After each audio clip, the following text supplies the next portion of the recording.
Escudero to retain Senate presidency in the 20th Congress. Yan, tayo dyan. Senator Joel Villanueva expressed confidence that Senate President Francis Chis Escudero will retain his position to lead the upper chamber in the 20th Congress. Yan. Nakakaya na may mga taong katulad ni Chis Escudero na mas uunahin pa nila ang kanilang ambisyon kesa sa sambayanang Pilipino. Yak!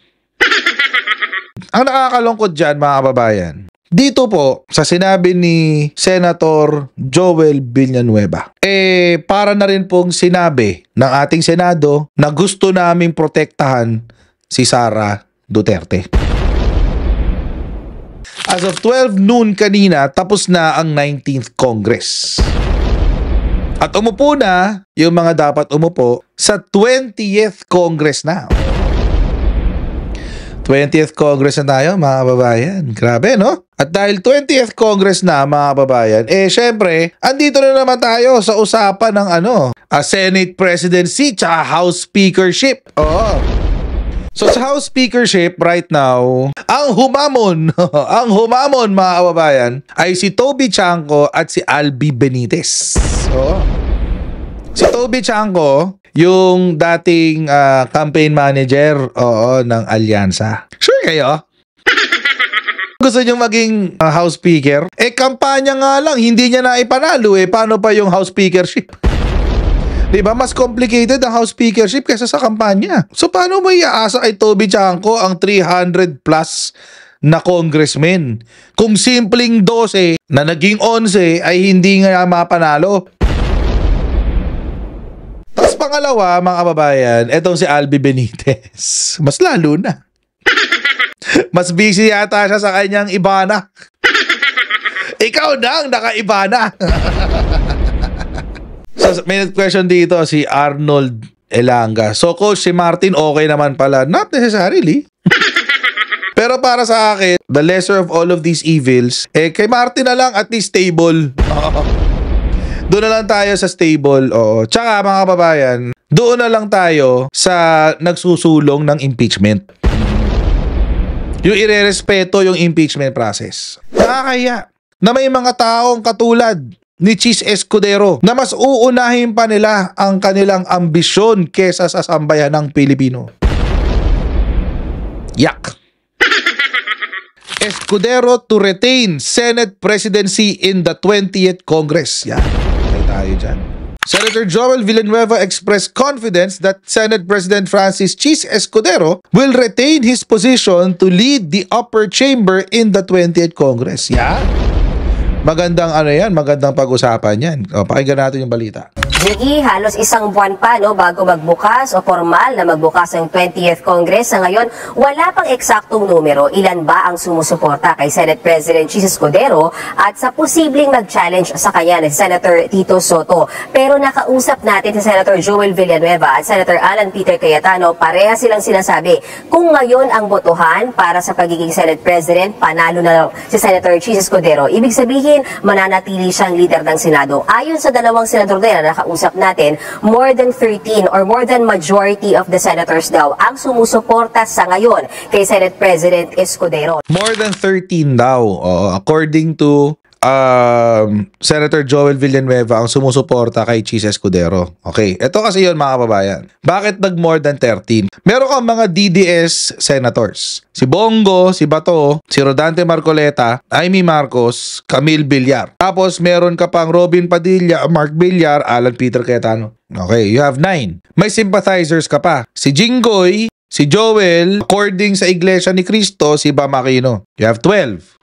Ngayon, mga kababayan, may dumagdag na 2. Kinumpirma today ni Erwin Tulfo na silang dalawang magkapatid ay papabor kay Chis Escudero.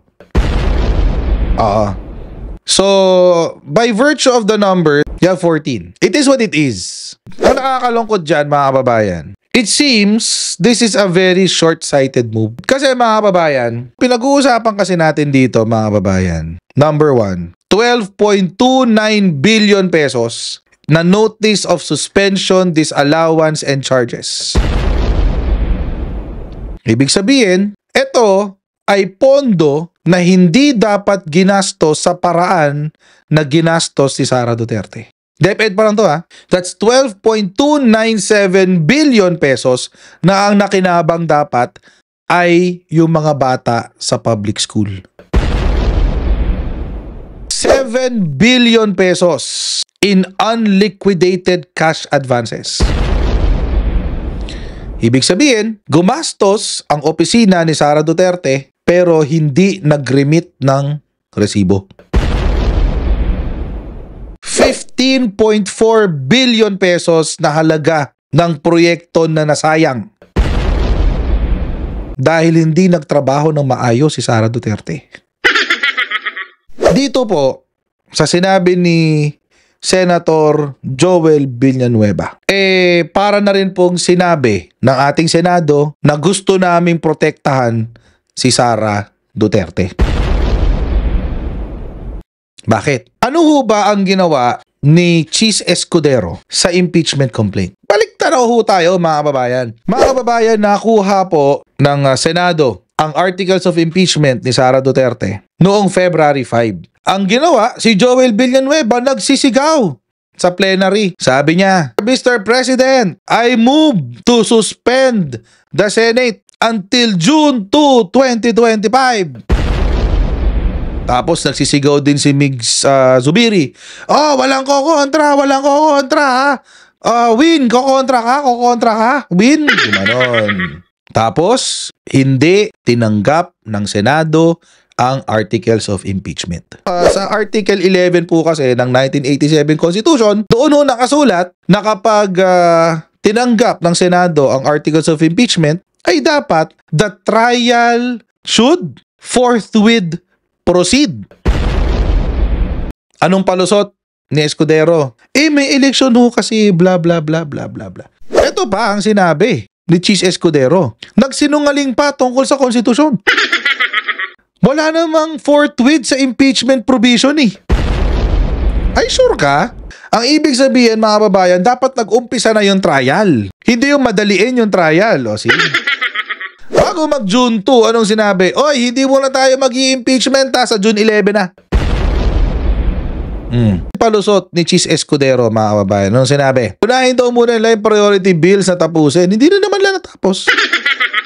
Yung salary increase nga, hindi natapos eh. June 10, 2025. Anong sinabi? Yung remand. Alala niyo yung remand? Ibinalik sa Kamara de Representante yung articles of impeachment. It is a surprise move. Bakit? Kasi mga kababayan, wala akong ganun. Hindi uso yun. This is the first time, mga kababayan, ito po ang kauna-unahang pagkakataon kung saan pagkatapos tanggapin ng Senado yung articles of impeachment, ibabalik sa Kamara. Wait lang, nakasulat ba sa Constitution yun? Ito ho, mga kababayan, ang lantarang pambabalahura ng Senado, specifically the Senate President, sa Constitution natin. Ano ho ang makukuha nyo? Paano nyo ho babasahin ang galawan dito ni Chis Escudero? Isa lang ang pwede nyo interpretation nito. Pinoprotektahan niya si Sara Duterte. Hindi ba?